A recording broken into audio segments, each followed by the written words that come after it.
I'm Meg Jones-Wall, and this is Card Talk, a mini podcast for tarot basics and evergreen insights. I'm here to help you build a tarot practice that works for you. Glad you're here.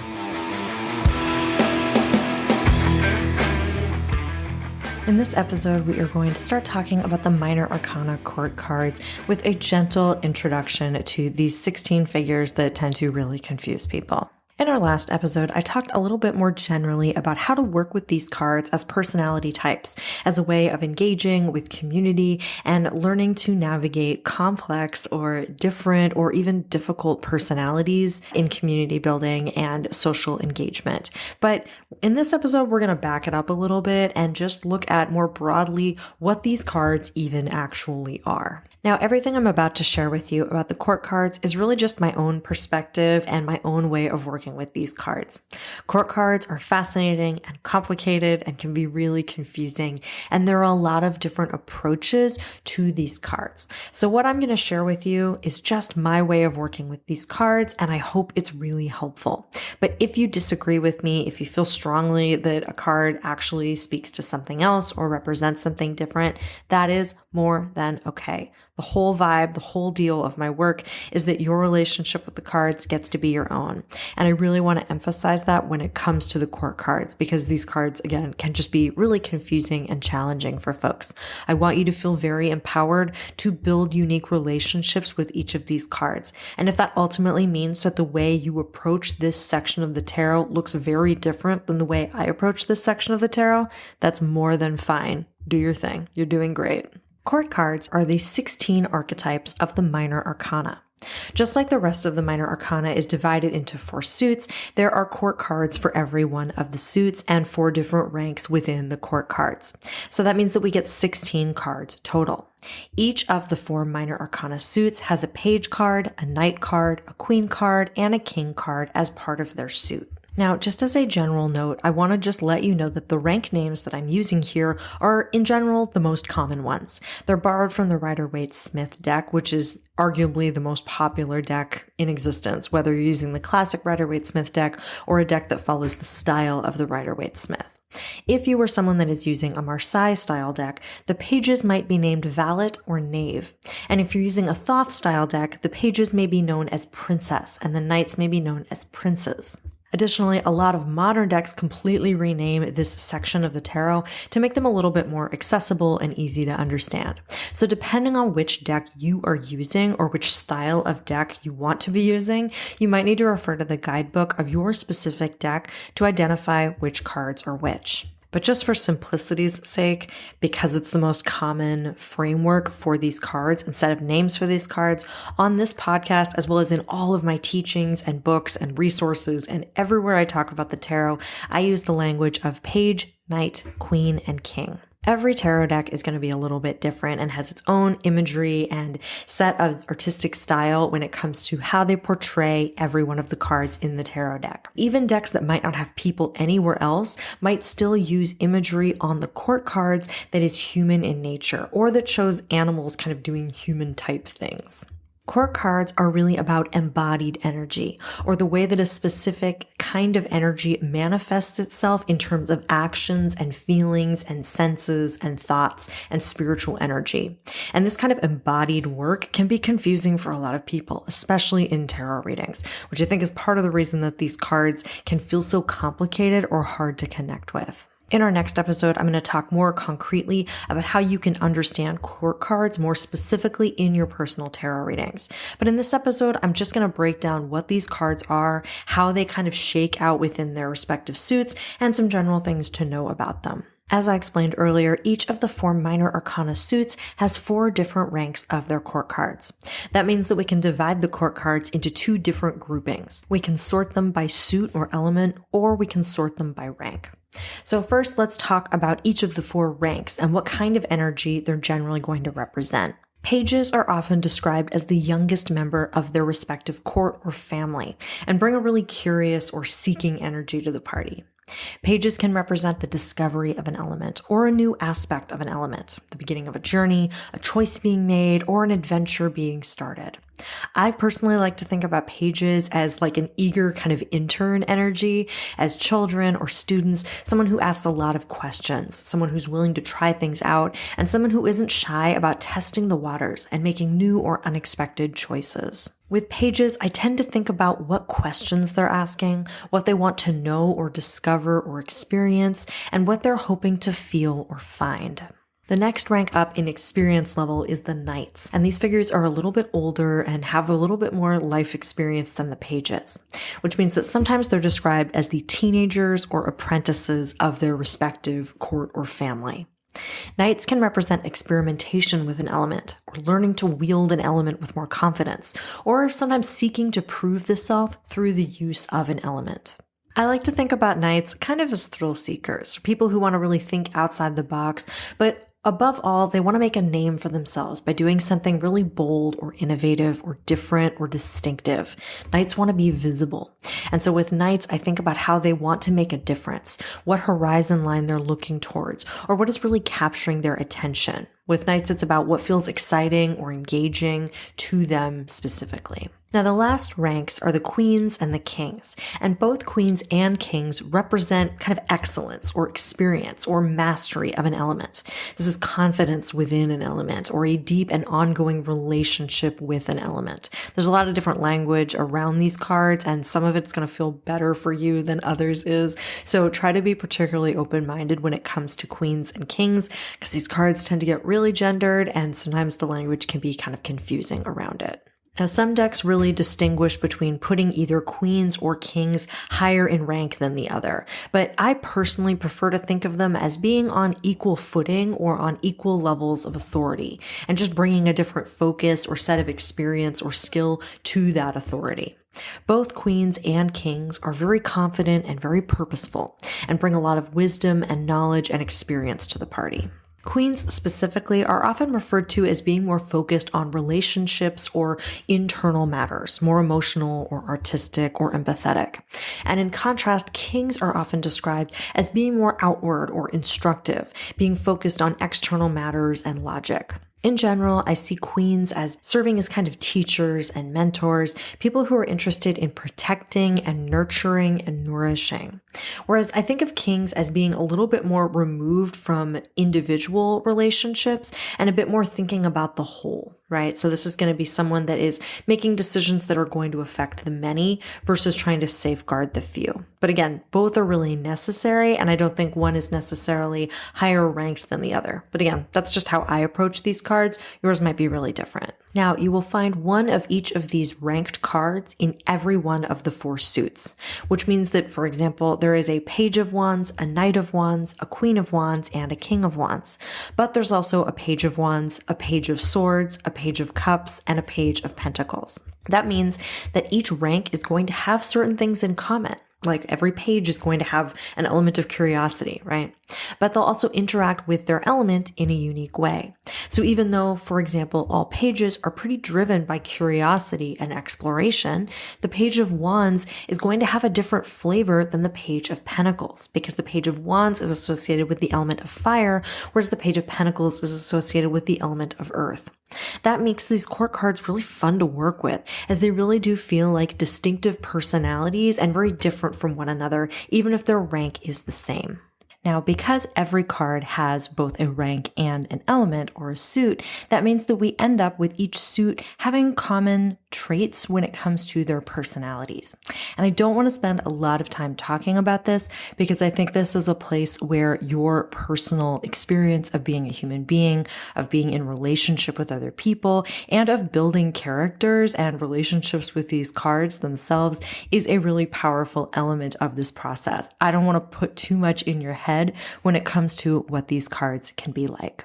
But essentially, when we're thinking about each court separately, or if you prefer, each family separately, you can really think about what personality traits they might have in common and how those personality traits might intersect with their overall rank and how their rank is going to impact the way they show up in the world. Now, I highly recommend going back if you haven't listened already and listening to the episodes that I recorded on the minor arcana, because there we're going to talk about each element more in depth. But I want you to think about how those elements might translate to personality types. What would it mean to have a fiery personality? What would it mean to have a lot of air in your personality? What would it mean to have a lot of water in your personality? And what would it mean to have a lot of earth in your personality? Now, if you're familiar with astrology, these things might have special meaning for you. But even if they don't, I want you to start thinking about the elements as having their own unique personality traits, and then thinking about what it means for that particular element's personality traits to intersect with each of the 4 ranks. This is really going to help you start to let these cards come to life in very specific and unique ways. I do want to also explain that some people have additional correspondences for each of these ranks. So depending on where you are in your tarot journey, how much experience you have with the tarot, you might find these additional correspondences helpful. I'm going to really quickly just share these correspondences that I personally work with, and I'm also going to include some links to some additional resources in the show notes that go into these correspondences and just kind of explain them more deeply. But I do want to emphasize not only that working with these correspondences in general is deeply optional, but also that there are other schools of thought and other different kinds of correspondences that you can use for each of these ranks. The TLDR is that if these don't land for you or don't make sense to you or don't feel necessary or useful, you do not have to use them. So personally, I like to think about all of the pages as being inherently connected to the element of earth, as well as to the number 2. This combination adds a sense of depth, observation, patience, and really deliberate movement to these cards that I particularly love. I see all knights as inherently aligned with the element of fire and the number 3, which gives these figures a spirit of creativity and action, expression, passion, generosity, and quick movement. I associate all of the queens inherently with the element of water and the number 4, which provides an extra spirit of intuition, protective energy, leadership, purpose, and just lived wise experience to all of these cards. And finally, I put all of the kings into the same category as the element of air and the number 5, which offers them a duality of experience and a real willingness to change, as well as a sense of long-term thinking and authority and responsibility. Now, whether you like these additional particular correspondences or not, across the board, I find it personally really helpful to think about the court cards in general as minor arcana archetypes. Just as the 22 trump cards that make up the Fool's Journey are referred to as major arcana archetypes, if thinking about the court cards as people or personalities really stresses you out or feels confusing or inaccessible, allowing them to be archetypes instead might help them fit a little bit more neatly into your brain or help you connect with them a little bit more. But considering these cards as archetypes might still mean that you can think about these cards as people too. It's nice to have options, right?